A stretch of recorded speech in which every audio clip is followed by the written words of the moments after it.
কক্সবাজারের উখিয়ার রোহিঙ্গা ক্যাম্প এখন পরিণত হয়েছে ইয়াবার আতুরঘরে। মিয়ানমারের নাফপাড়া বাজার ও নাসা দান বাজার থেকে সরাসরি মাদক সংগ্রহ করে তা প্রবেশ করানো হচ্ছে ক্যাম্পে। এরপর ছড়িয়ে পড়ছে পুরো বাংলাদেশে। এই নেটওয়ার্কের মূল সমন্বয়কারী হালিম নামের এক ব্যক্তি আরাকান আর্মির কাছ থেকে সরাসরি ইয়াবা এনে সীমান্তে বসবাসকারী বিশ্বস্ত ব্যবসায়ীদের মাধ্যমে তা নিরাপদে ক্যাম্পে পৌঁছে দেওয়া হয়।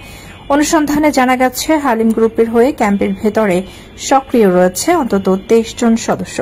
মাদকের পাশাপাশি খুন, ছিনতাই, চাঁদাবাজি ও সন্ত্রাসী কর্মকাণ্ড দিন দিন বাড়িয়ে তুলছে এই গ্রুপ। তবে একাধিক অনুসন্ধান ও অভিযানের পরও প্রধান সমন্বয়কারী হালিম রয়েছেন ধরাছোঁয়ার বাইরে।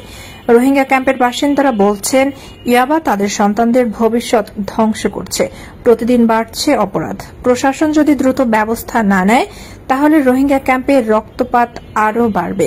বিশেষজ্ঞরা মনে করছেন, উখিয়ার রোহিঙ্গা ক্যাম্পে মাদকের এই ভয়াবহ বিস্তার থামাতে না পারলে শুধু ক্যাম্প নয় বরং গোটা বাংলাদেশকে এক মারাত্মক পরিণতি ভোগ করতে হবে।